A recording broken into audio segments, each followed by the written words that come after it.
Hello again and welcome to another Mordian Glory video. Today's episode will be a tournament after action report. That's right, it's time for some more dispatches from the front lines. And oh boy, do I have a genuinely spicy meatball for your viewing pleasure today. I took double Shadowsword to a tournament, and it was one of the wildest, craziest, best, and worst experiences of my tournament career. The headiest of heights and the most terrible of lows. And as I've been away from competitive 40k for a month, it was the perfect way to get back into the meta. And so without further ado, I'm not messing around today, guys. There's too much good stuff to talk about. Let's mount up, roll out, and drive right into today's episode. Attention conscripts, I am excited to announce the launch of the official second Mordian Glory channel. If you're curious, click on the link down in the description and head over to Mordian Glory Games. I upload to the channel several times a week with all sorts of fun and silly gaming content. So if you're jonesing for even more Mordian Glory content, then head on over to Mordian Glory Games and don't forget to subscribe. As is tradition, I want to start off with a few thank yous. First up, I want to say a big thank you to the tournament organisers and hosts of this event, Just Play.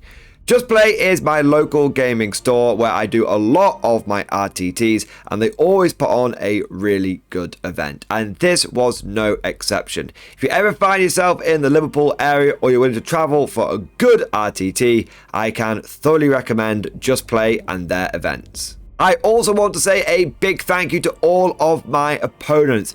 Every single person that I played at the tournament was an absolute gentleman, and I had 3 fantastic games. But with all of that said, now let's get into the video proper, and we'll begin with the list overview. As per usual, I have made a separate video deep diving my army list and getting into the nitty gritty detail. So if you want to see that, check out the link down in the description below. But of course, I'll give you a quick summary now. I had a Lord Solar command blob consisting of a Lord Solar, a unit of Death Corps of Krieg, and a platoon command squad. I then had a Commissar for just putting in reserve and doing secondaries. I had an Engineer to support the Super Heavies with the invulnerable save and to repair any damage they might take. And then I had a Scion command squad in a big blob of 10 Scions, which was to act as a bit of secondary game, but also some pseudo indirect fire. In the infantry corps, I had 5 chimeras full of catachans. Now you might notice that I don't have my 6 chimeras that I normally like, and you might have noticed that I'm using pseudo indirect fire like Scions rather than double basilisk, and this is because when you include double Shadowsword in your list, you start running out of points very quickly. And so I had to cut some corners, and because I could only spend about 200 points on indirect fire, I had to go for the Scions because I couldn't afford double basilisk, and I had to make do with the bare minimum of 5 armored fist squads where normally I'd like 6. But speaking of the double Shadowsword, of course, I had 2 of the best super heavies in the game. Just from the pure rule of cool, I love the Shadowsword. It's got a big dick gun, and both of my Shadowswords had the main gun, the Volcano Cannon, and then we had 5 twin heavy bolters and 4 las cannons. The general plan with the list was to have the scout mirrors do the primary game and the screening, have the shadow swords for doing the damage, and then, like I said, use the other units to support the list, going after secondaries and doing some indirect fire and doing some orders. But now let us move on to the lay of the land. What kind of event was this and how competitive was it? The tournament was a 3-round, 1-day event, a classic RTT experience. The terrain at Just Play is pseudo glasshammer terrain where it's fairly dense with enough L-shaped ruins to hide most of your stuff in the deployment zone, but you are going to have to push out onto the objectives, and some of them are going to be out in the open. Now, in terms of the competitiveness, I need to give you guys a bit more context here. This was a surprisingly small event. In fact, including myself, there were only 4 people there. Now, I know what your instinctive reaction to that is going to be. It wasn't a proper tournament. You're just going to dismiss it, right? But please don't do that. And please just hear me out. Because honestly, this was one of the toughest tournaments that I have been to all year. Every single one of those players that were there were tournament winners. They'd either won tournaments before at Just Play or at other venues. When you have a small event like this, it goes one of 2 ways. Either it is a seal clubbing expedition, or you are the seal being clubbed. And in this case, there may have only been 4 of us, but I would describe this as a properly competitive event. And I know that sounds kind of crazy when essentially it's a round robin, but I'm being 100% honest with you guys. You will see that every single player that I faced had a good list and knew what they were doing with it. I faced no soft lists and no soft armies and no soft factions and no soft players. Thing is, there was no chance for me to lose a game and then have a couple of easy ones. I had to play everyone, and everyone there knew what they were doing. So in terms of the competitiveness, if I would sum it up, I would say it was very competitive. But that's enough pre-game, preamble, if you will. I know why you're all really here. You are hungry to find out what happened in the games. So let's head straight over to game 1. My first round was against Jack and his Chaos Demons. Now, Jack is a pretty experienced player, and he's actually won a couple of events at Just Play before, and he was at the LGT recently as well, where he performed very, very admirably with his chaotic forces. In fact, he appeared in one of my previous tournament after action reports when I was running my Tyrannid Unending Swarm, where he managed to almost completely table me and give me a thorough smashing. And I think he went on to win that particular event. In his list, he had Be'lakor, a Great Unclean One with the Endless Gifts enhancement, the Lord of Change with the Everstaff, and then Shalaxi Hellbane and Scarbrand. There was also a unit of 3 Nurglings and a unit of Plague Bearers, 2 units of Flamers, and a unit of Fleshhounds. The mission was supply drop, and we played it on search and destroy deployment, and it had the twist of adapt or die. Small side note regarding the game, we did make a mistake with the primary mission. At the beginning of the game, Jack and I both forgot to determine which was going to be the alpha and omega objective, and we didn't pick up on this until turn 3, turn 4, when the objectives started disappearing.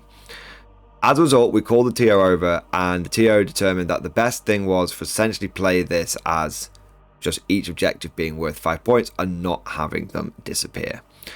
It wasn't a big deal. It actually didn't impact the game at all, but I thought I'd mention it just as a lesson learned for myself and as potential learning experience for you guys when you're doing supply drop.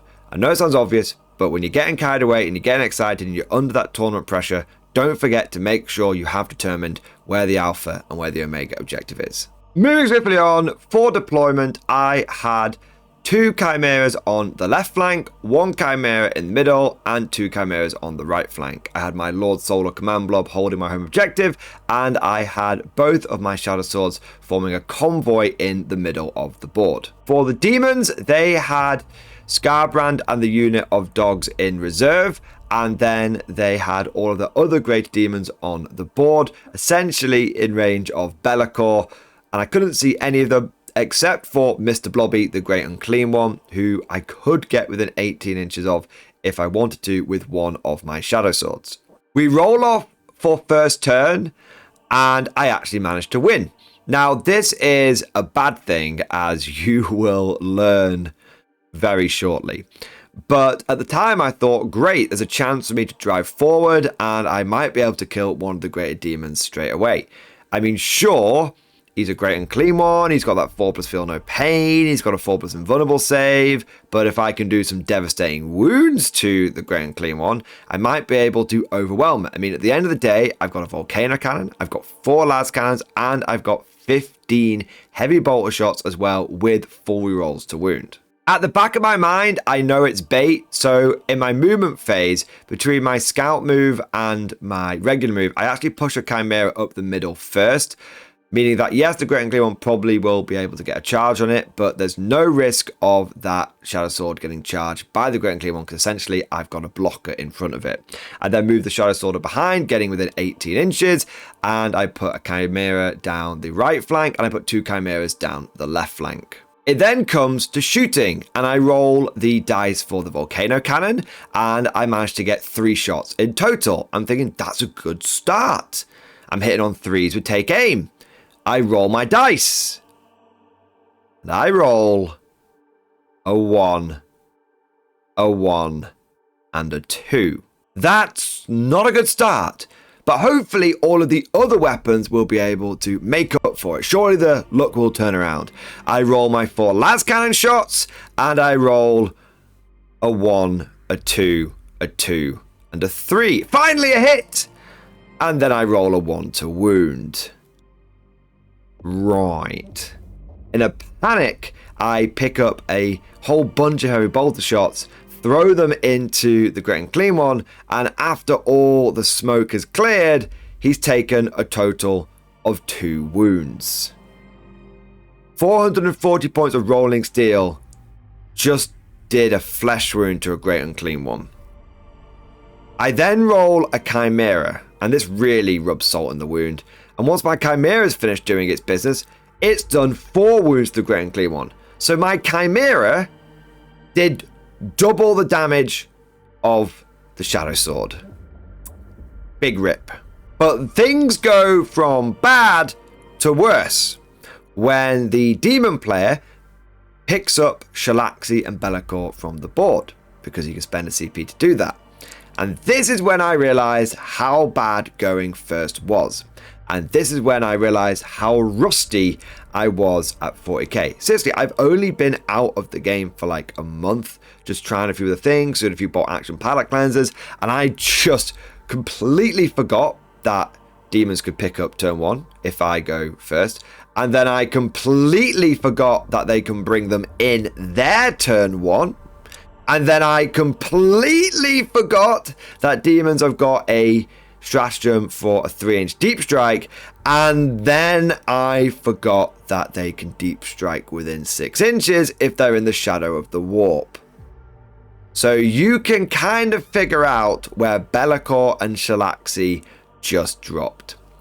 Be'lakor drops in 3 inches away, Shalaxi drops in 6 inches away, and Shalaxi, who gets full rerolls to hit, to wound, and damage against vehicles, has now got a 6-inch charge against the side of my Shadowsword, the one which I thought I'd oh so carefully blocked with that Chimera. And in all fairness to me, if it had been a 9-inch deep strike, it wouldn't have been a problem. Like, I screened out 9 inches perfectly, but it wasn't a 9-inch deep strike.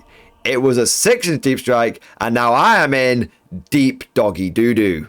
Of course, there were other things happening in the demon turn. They had some plague bears move on to objective on the right hand side, but the main show where all eyes were was Shalaxi charging the Shadowsword. She rolls the charge, fails it, using a CP reroll or an inbuilt ability to reroll the charge. I'm not sure which. You reroll the dice, she gets exactly what she needs going into the side of that Shadowsword. I am thinking to myself, I'm going to lose Shadowsword turn 1, and this game is going downhill. After all of the attacks were made, I had 6 saves to make on my Shadowsword. But fortunately, I had put the Omnissiah's Blessing onto the vehicle, thanks to the Tech Priest. And I have a 4+ invulnerable save. I roll my dice, and I pass 5 out of 6 4-up saves. The Emperor protects in his name! I'm not gonna lie, this one instance right here kept me in the game. And I will never badmouth the Regimental Engineer ever again. With a flicker of hope burning in my heart, we go into battle round 2. And I decide it's time to go all in. I bring my Scions in my deployment zone right opposite Shalaxi. I'm going to bring her down. Elsewhere, I have my Chimera on the right-hand side, which is still holding that objective, although the Plague Bears are actually now sort of contesting it.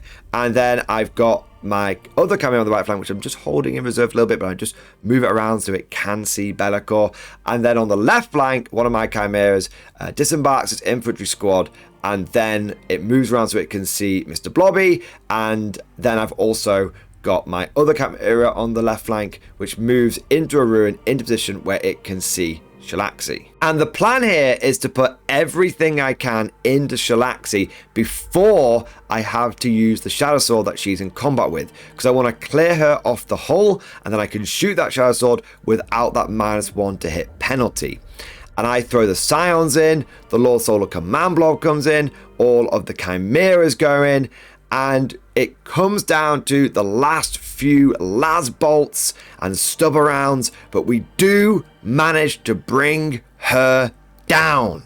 I then fire everything from the Shadowsword that she was engaged with and into Be'lakor, and there are a few lucky saves and a few rerolls involved, but he is reduced down to 7 wounds. And my other Shadowsword piles what it's got into Mr. Blobby, and there are a few lucky saves and a few feel no pains going on, and a bit of bad dice rolling from me. Again, the Volcano Cannon just completely whiffed. I'm going to be honest, the Volcano Cannon completely whiffed on both Shadowswords. Be'lakor took all of his wounds from Lascans and Heavy Bolters, and Mr. Blobby ended up taking, I think, in total, another sort of 3 or 4 wounds, again from the other Shadowsword. But we have brought down one of the Greater Demons. We have injured one to almost half health. And we've got Be'lakor down to just 7 wounds. But unfortunately, we are not out of the woods yet. Because one thing I should have said is I made another mistake in my movement turn 2. I forgot about rapid ingress. So I did all of my movement lining up on Shalaxi. I brought all my reserves in so I could line up on Shalaxi. And then Skarbrand dropped in right into my backfield. But out of line of sight, using the ruins, out of line of sight.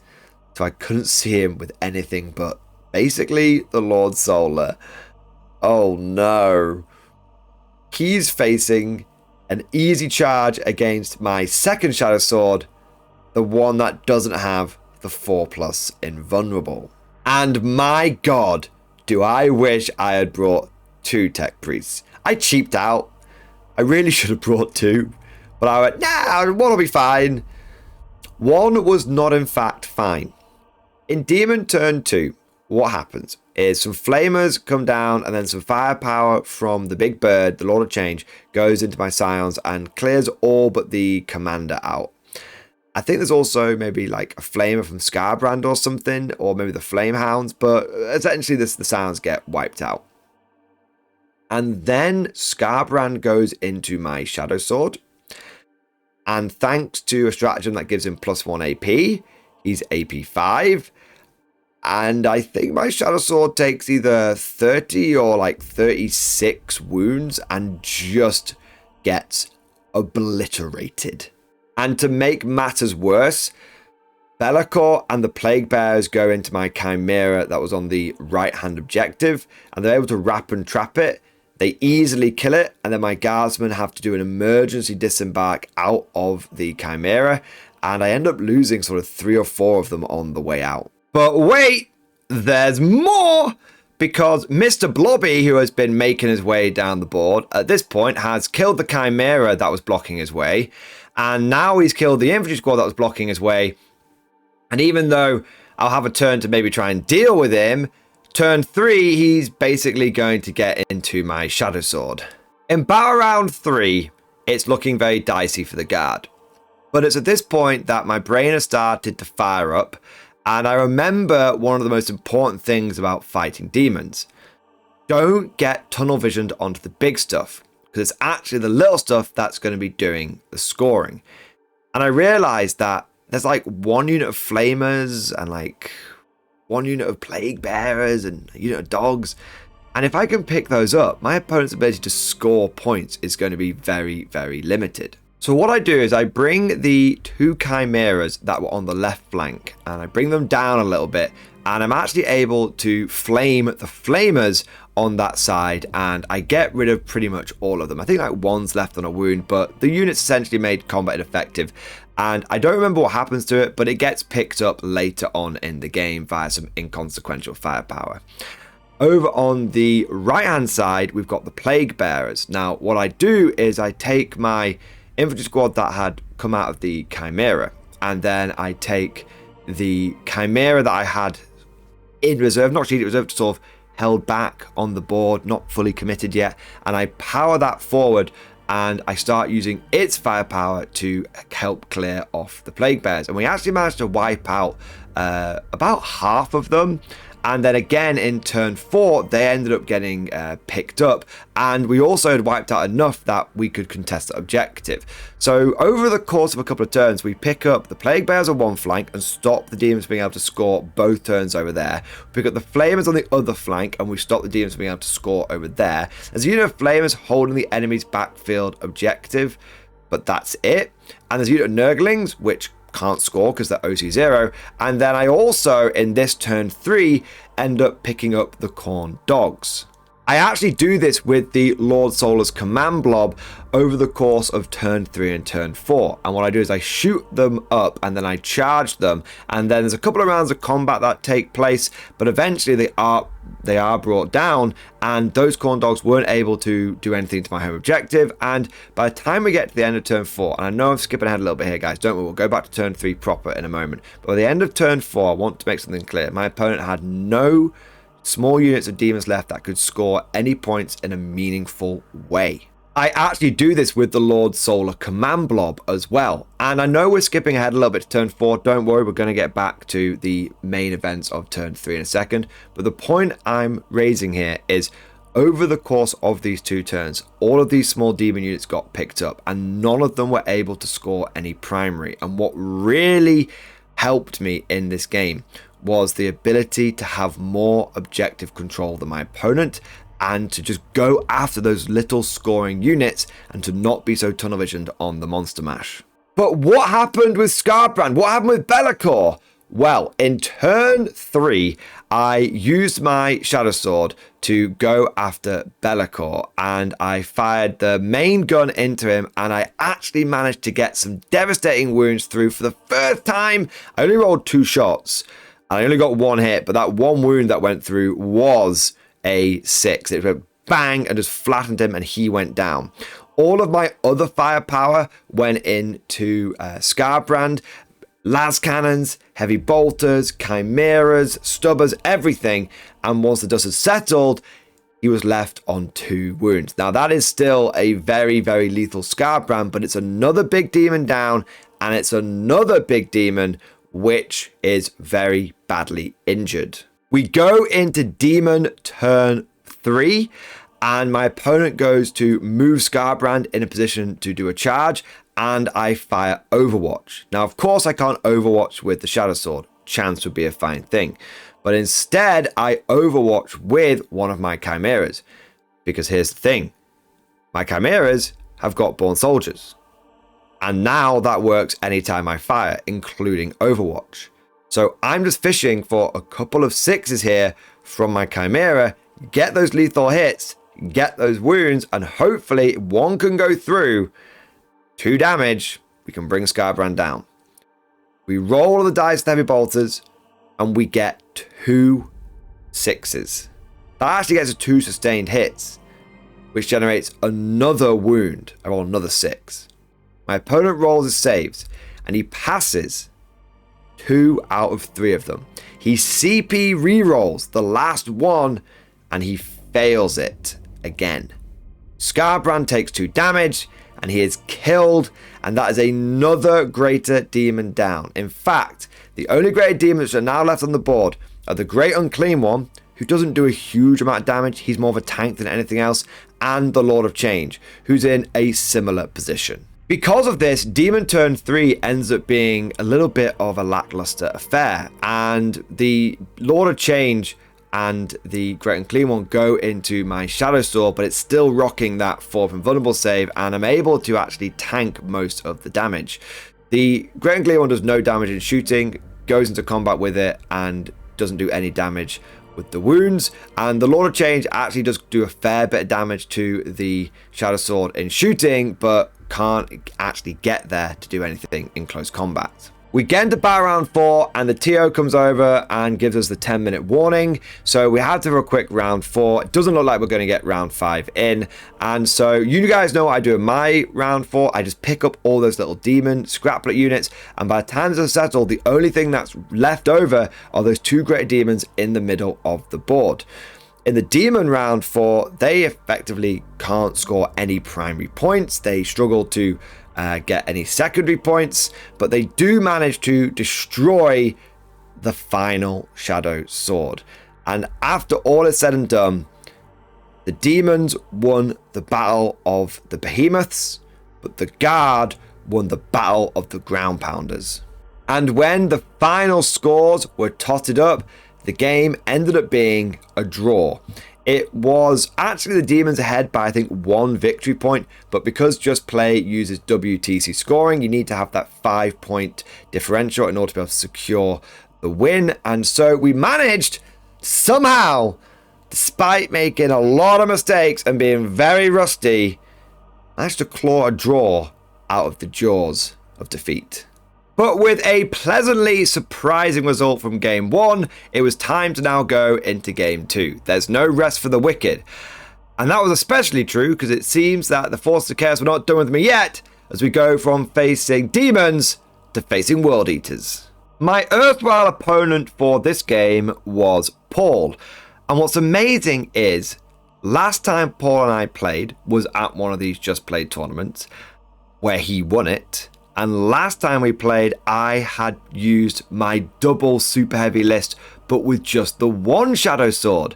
And we'd both come away from that game saying, man, if you'd had double Shadowsword, that would have been a very different experience.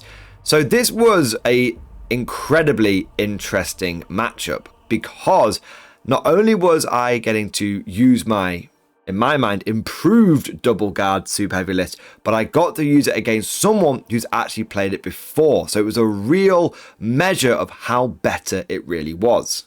In Paul's list, he, of course, had Angron, and then there was a unit of 10 Jackals, and then there was all of the 8-bound in the world. There were 2 units of 3 regular 8-bound, 2 units of 3 exalted 8-bound, and then 1 giant giga unit of 6 exalted 8-bound. This was supported by 2 units of 2 Chaos Spawn, and I really like Spawn. They were surprisingly good in this game. And then we had the Khorne Lord of Skulls. Now, a lot of people will think the Lord of Skulls is a bit of a meme unit, but it's absolutely not. It has incredible potential for manipulating the blessings of the Blood God. And unlike things like Jackals, or I think you've got the Massive Executions character, it's a lot harder to deal with. And this was going to be a big problem for me, because normally what I do when approaching World Eaters, and I don't have a great track record against them, but whenever I've been able to beat them, what I've done is killed all of the stuff that supports the Blood Tide, the blessings of the Dark Gods, or the Blood God, and then I've gone for the big stuff, because then it can't come back. But that really was going to be a lot harder when the thing that is boosting up that Blood Tithe is a goddamn super heavy. But hey, we've got double Shadowsword, right? And it's Titanic, and we're meant to be Titan killers, so hopefully in this situation we have got the right tools for the job. The mission for round 2 was Scorched Earth. We played on Crucible of Battle, and the twist was Stalwarts.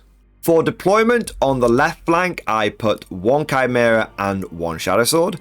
On the right flank, I put 1 Chimera and 1 Shadowsword. And then in the middle, I had 3 Chimeras where they could break left or break right as and where they were needed. Of course, my Lord Solar went onto the home objective, and my Scions and Commissar went in reserve, and my Tech Priest went with the Shadowsword that was over on the right-hand flank. As for the World Eater deployment, the Lord of Skulls went on the right flank, Angron went on the left flank, and then the 8 round were liberally sprinkled across the front line with the 6-man squad going into reserve. With everything deployed, it was time to see who's going to get the first turn.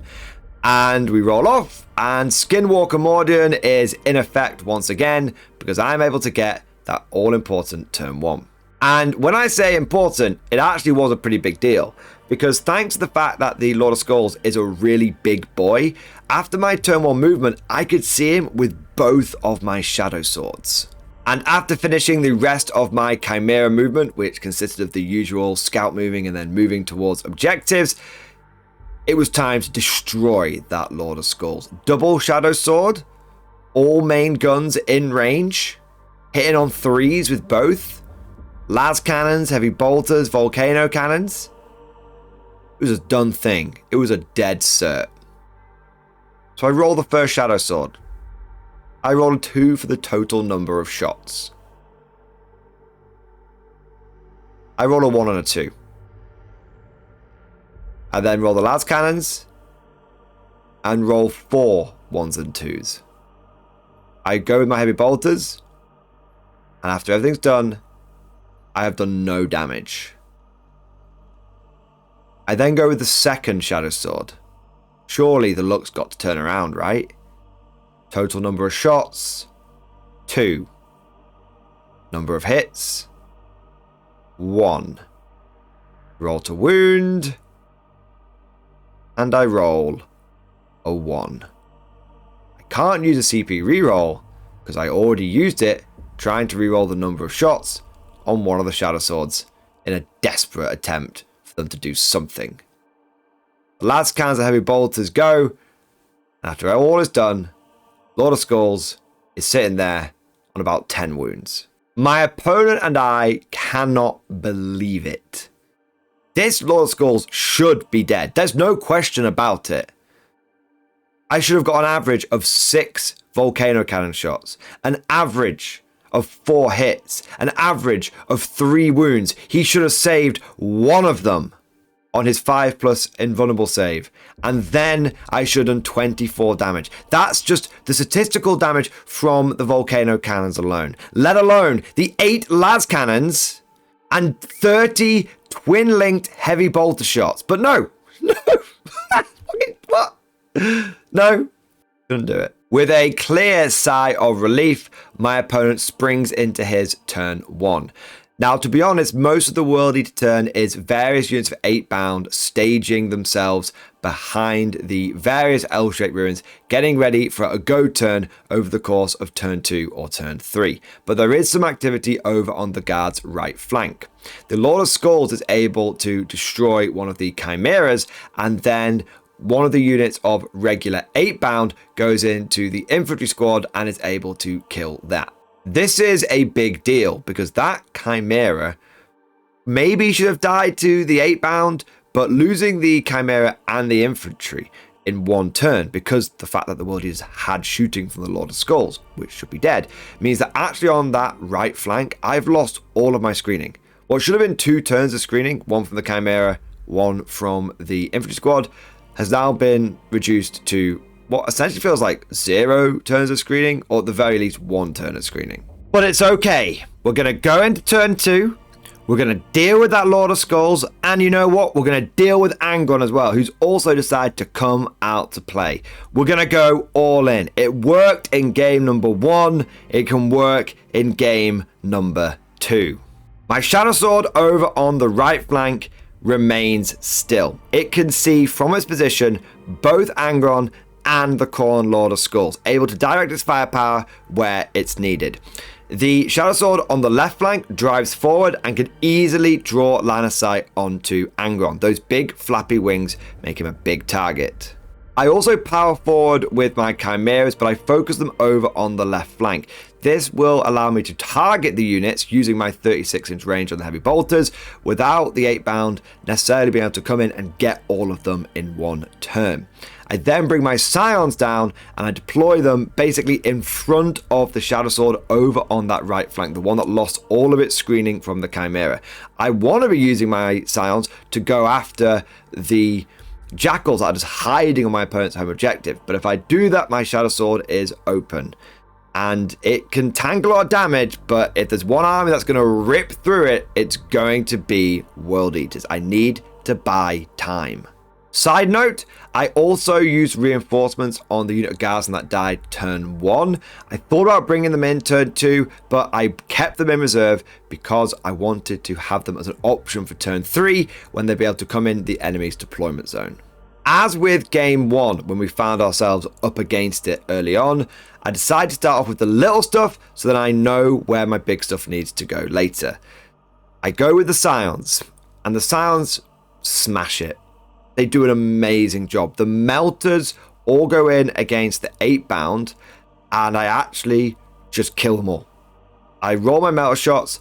I've got 3s to hit, but with 4 rerolls because the 8-bound are on an objective.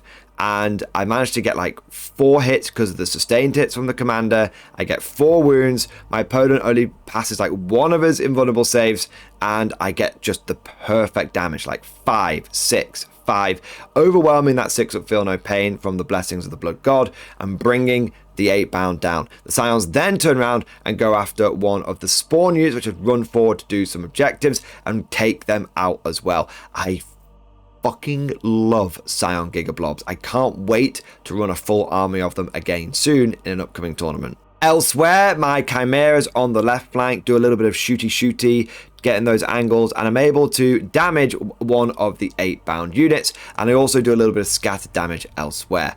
But then it comes down to the Shadow Swords. I have fired the first Shadow Sword at Angron. I roll the number of shots from the main gun. I roll a 1 for a total of 2 shots. I'm hitting on 3s. I roll the hits. And I roll Snake Eyes. Again. I fire all the las cannons and heavy bolters.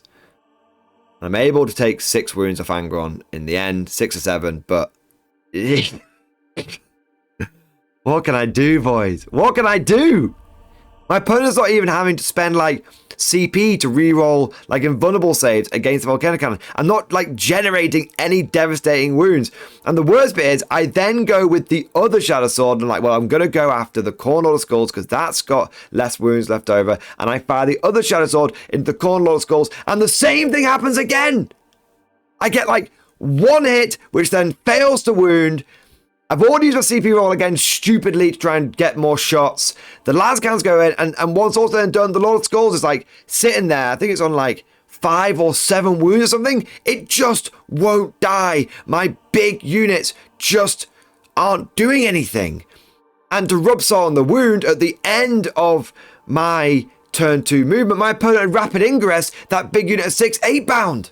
And I couldn't even see them to go after them. Oh, it's happening again! Funny little anecdote from this second turn of shooting. After that first game, I'd switched away from using my Mordian Glory dice because they felt quite unlucky. And I'd switched over to using some bot action dice because I happen to have a couple of bags of bot action dice in my backpack because I don't repack my gaming backpack. I just leave stuff in there so that I can just pick it up and go to tournaments. I don't have to worry about have I got the right stuff.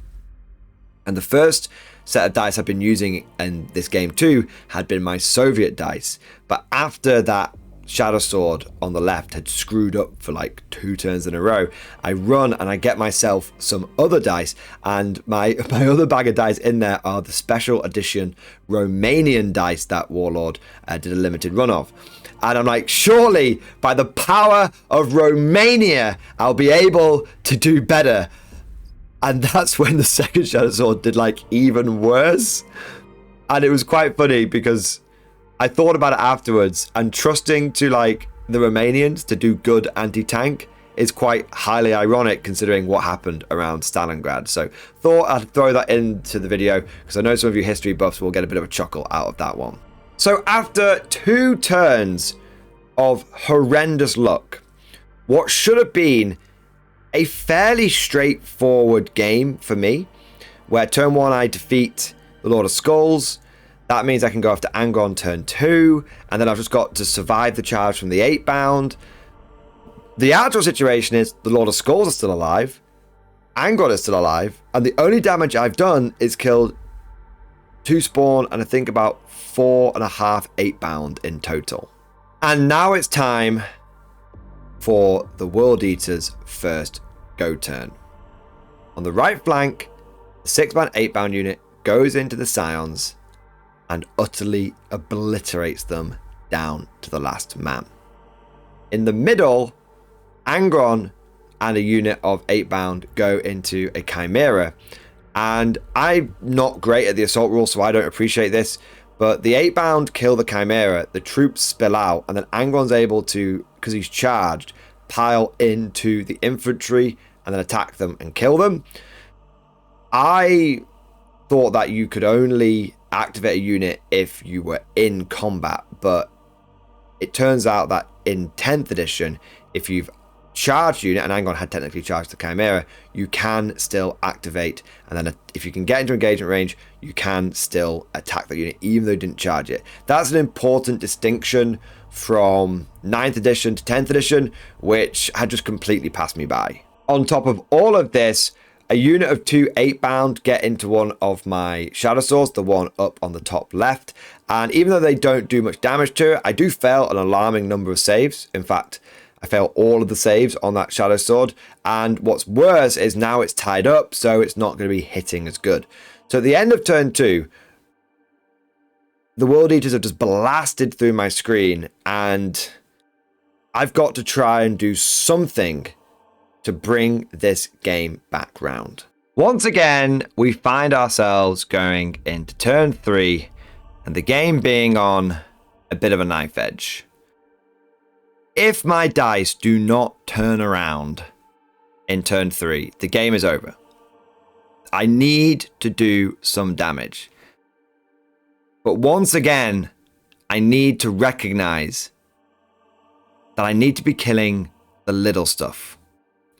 Because whilst there are a lot of 8-bound in this army, there's only about 18 in total when you add them all up. They look very imposing because they're big, gnarly models, but every single one of those little 3-man squads that I can bring down, or I can make much less combat effective so it can't just breeze through a Chimera or an infantry squad single-handedly, is actually where the fight is at. That's where the important things are going to be happening.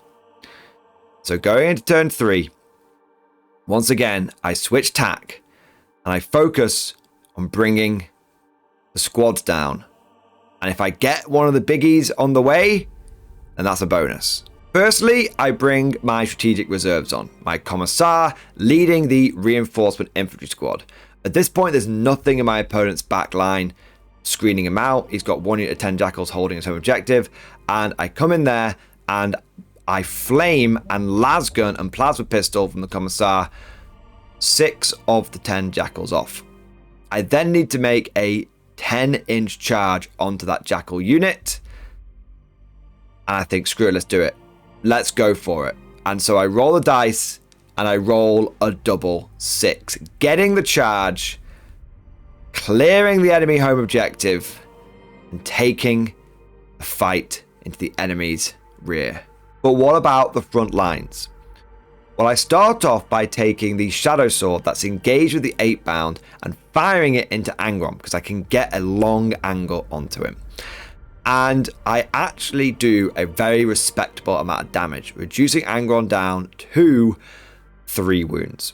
I then use the Lord's Soulless Blob, which I've moved forward, to throw grenades at Angron, and I'm able to get 4 wounds on him, and his 6 of Feel No Pain does not save him, and Angron goes down. That was actually pretty early on in the turn. That was a big reprieve.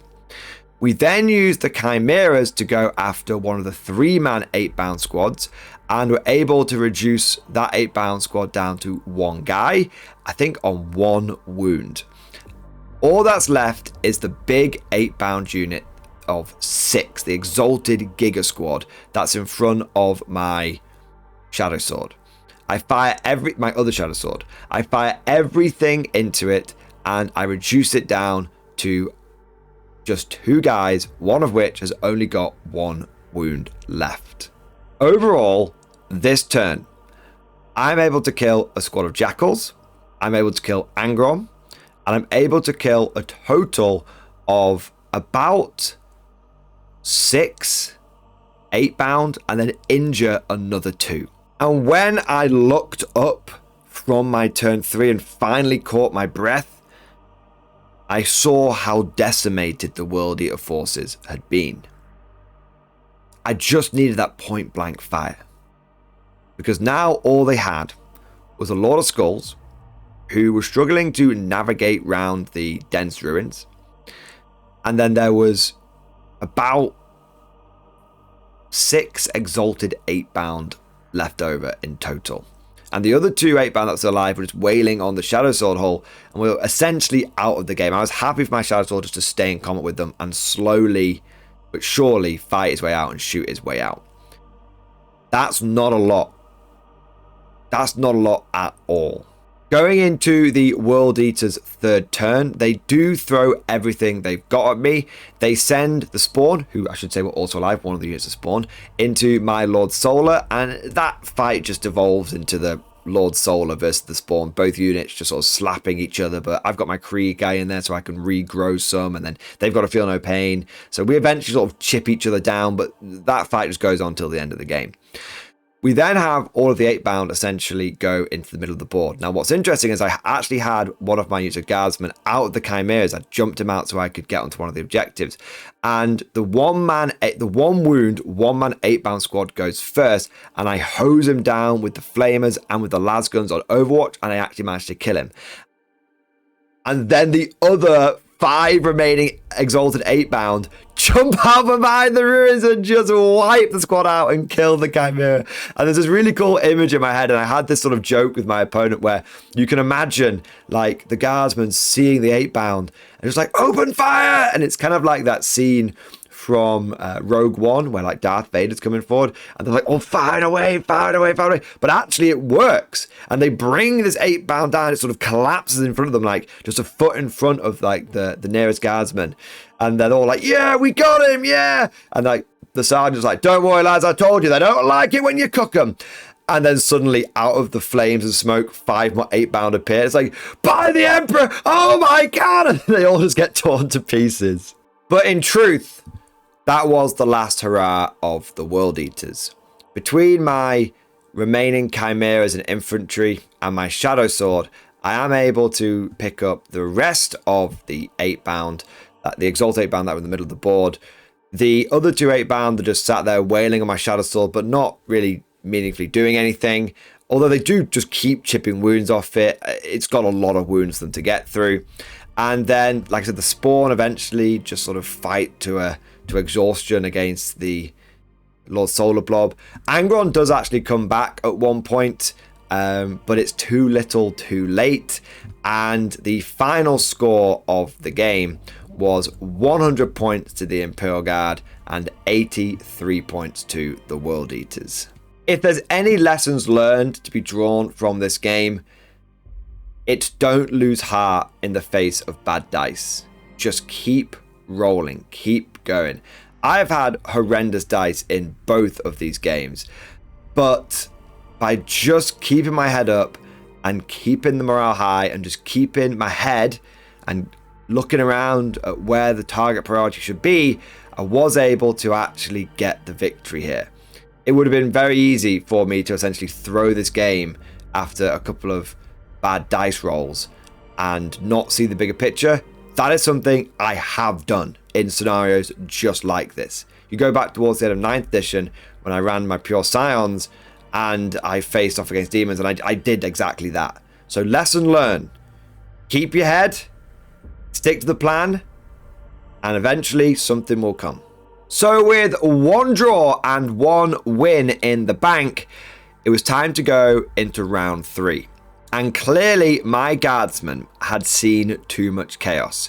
And despite the fact that they had managed to vanquish the Red Angel himself, the sisters decided it was better for there to be no witnesses, and it was my time to get purged. Game 3 saw me facing off against Stefan and his Bringers of the Flame Adeptus Sororitas army. In his list, he had a Canoness, a Dialogus, Morven Val, and the Triumph of St. Catherine. There was also 2 dedicated transports with the multi-melters, and then 3 castigators, 2 with the autocannon, 1 with the battle cannon. There were then 2 10-man squads of Dominions, all with the melter guns and the sergeant with the Inferno pistol, and all of the melter armed models went in the immolators, and the bolter armed models went as little 5-man squads holding objectives and stuff. Then there was the Paragon Warsuits for Val to join, and 3 units of Penitent engines with 2 engines in each one with their flamers and buzzblades. The mission for this epic finale was Burden of Trust. The deployment was Sweeping Engagement, and the twist was Raise the Banners. Speaking of deployment, I had a Shadowsword with 2 Scout Mirrors on the extreme left flank. In the middle, I had a Shadowsword and 2 more Chimeras, and then over on the far right, I had a lone Chimera.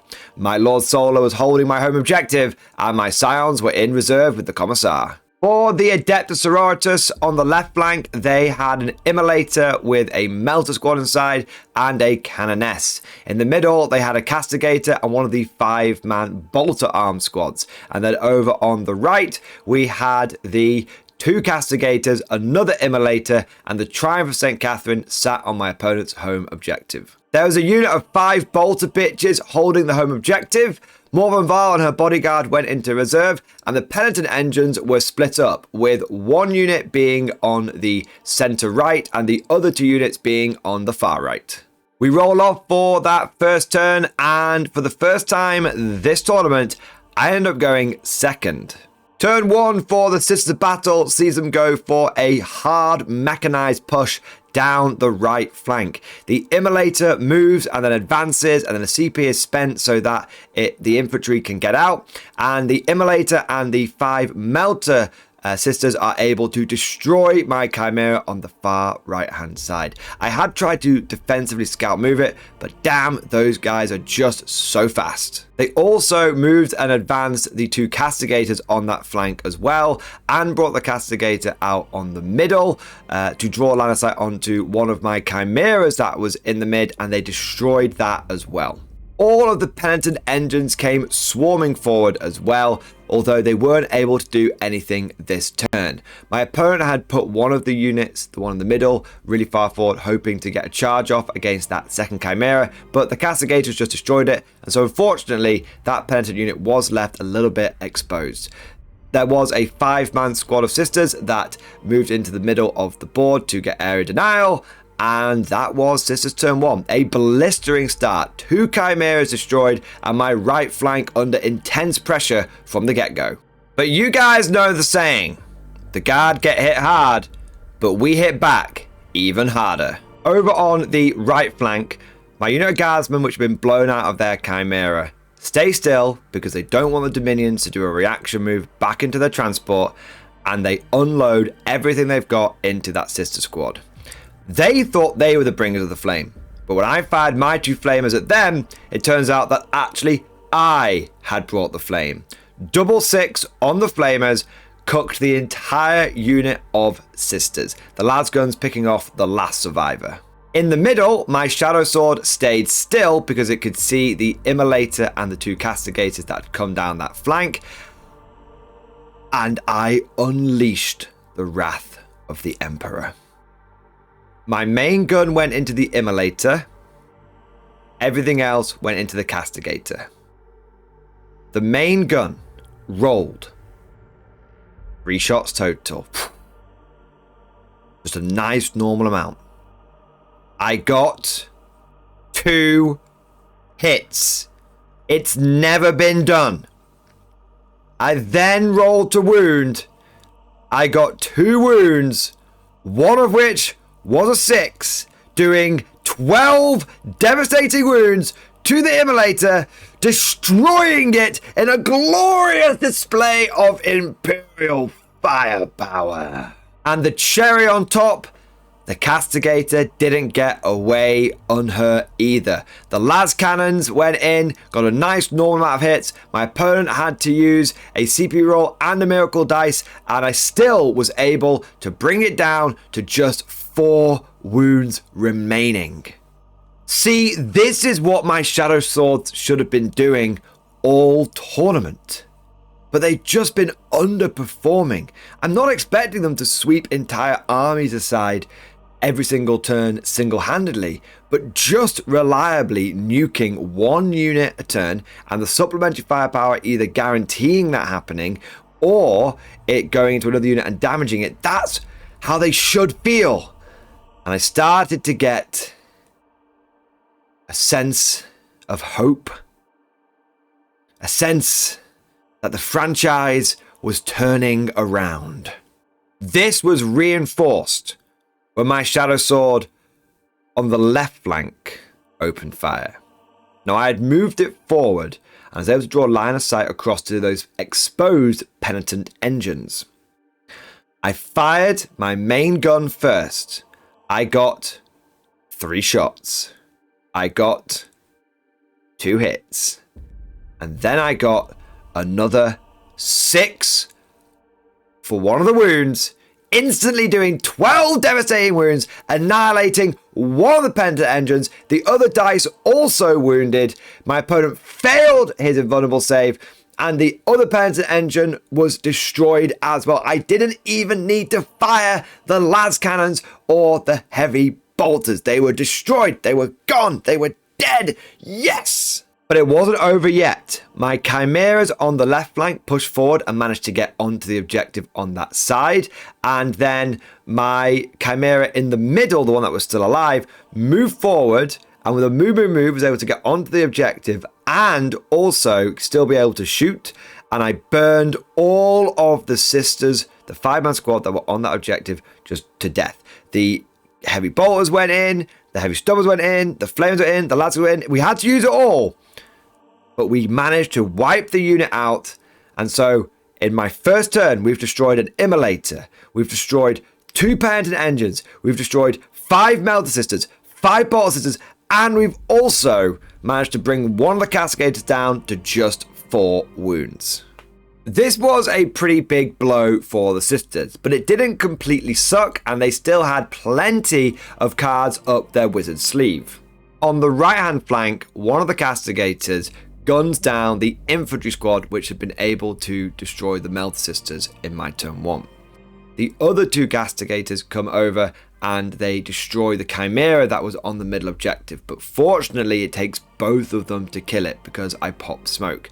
This means that the 10-man infantry squad that piles out still holds the objective, important for those primary points. Over on the left-hand side, the Melter Sisters and the Immolator blow up the Chimera that was on the objective, but again it takes both of them to do it, and so my infantry squad is able to pile out and still hold that objective. But at the end of my opponent's turn 2, he has essentially demeched me. I have got 1 Chimera left over with 1 squad inside it, and I've got all my other infantry, just 10-man squads, just exposed, holding objectives, but with very little between them and the Almighty. But fortunately, it was time for the guard to end this charade. You see, in turn 2, I go for a hammer blow. I realise that my opponent just can't handle my Shadow Swords. The Castigators just don't have the firepower, and most of his melter units are now exposed this turn. And I can pick them all up. And if I do so, he's going to have no anti-tank, and I'm going to have 2 Shadow Swords.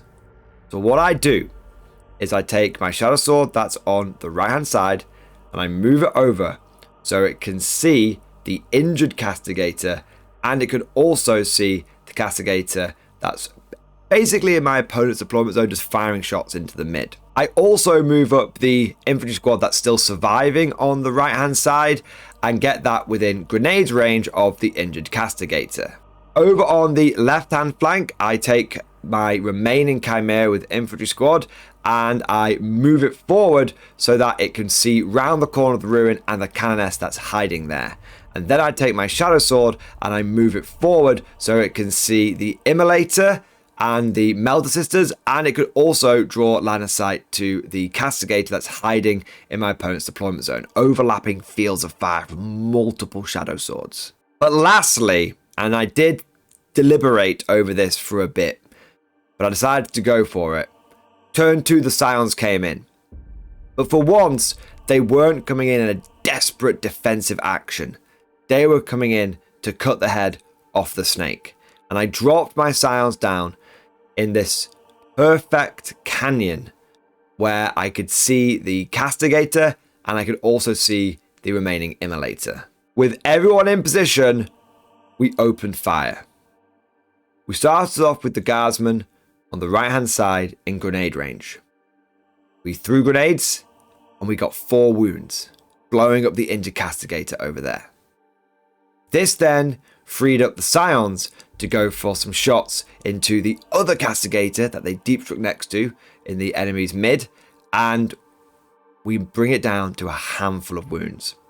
The Shadow Sword that was over on the right hand flank actually puts its main gun into that injured castigator, destroys it. Again, I get a 6 during the dev wounds, and I have enough firepower left over that I go into one of the Penitent engine units and kill one of them as well.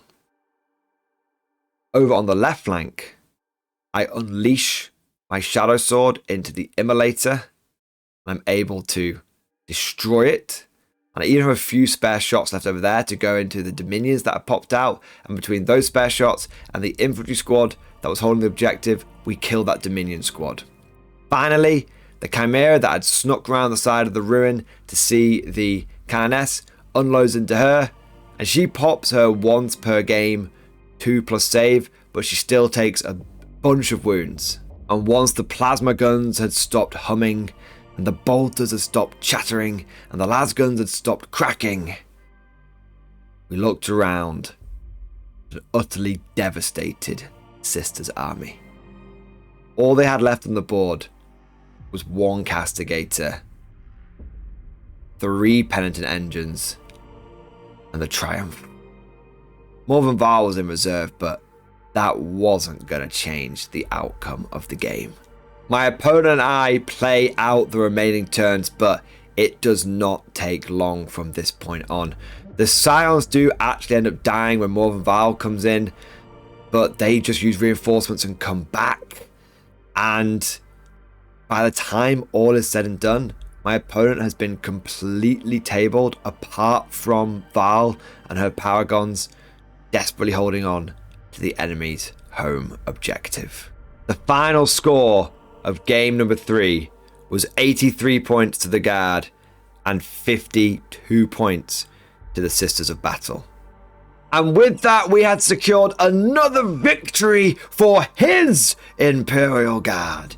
I think the big takeaway from that game is when the Shadow Swords just roll normally, when they just do what they should do, they are phenomenal units. And the big thing that I noticed in this game was how nice it was to just face a normal army. There was infantry, which had 1 wound. There were vehicles, which just had like a 3-up save and a 6-up invulnerable save, and that was it.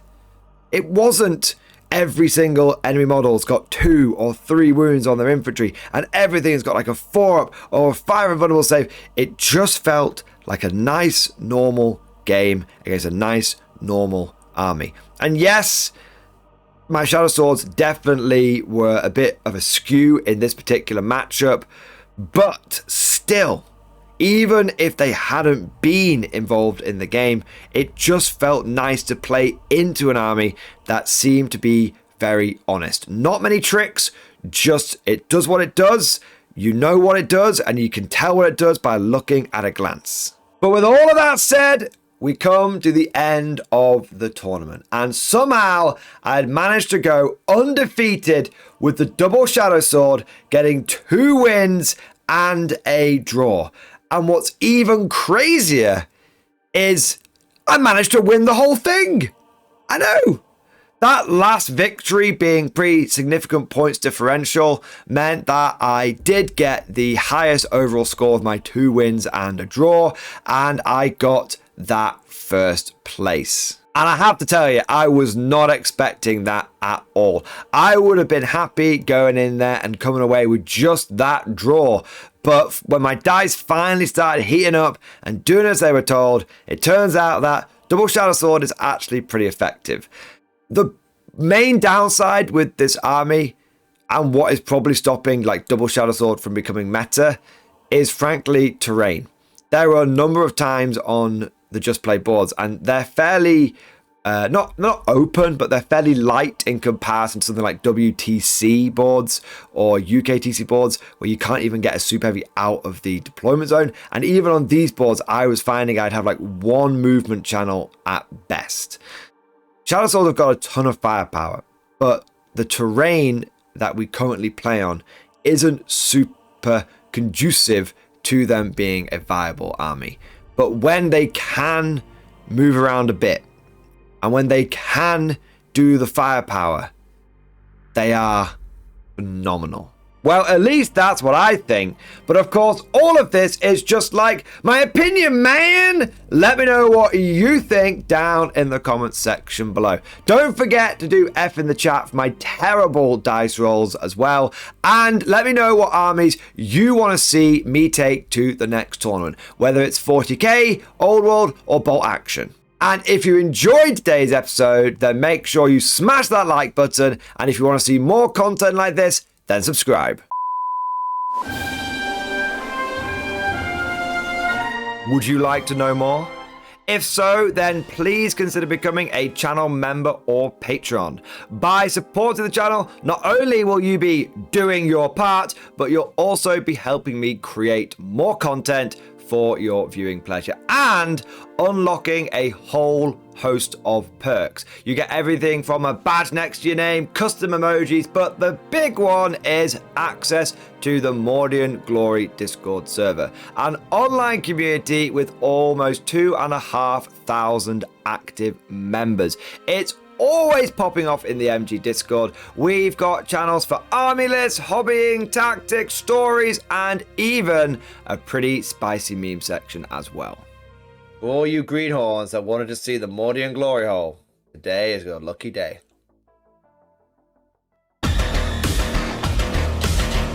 And joking aside, I do want to say a massive thank you to all of the current channel members and patrons.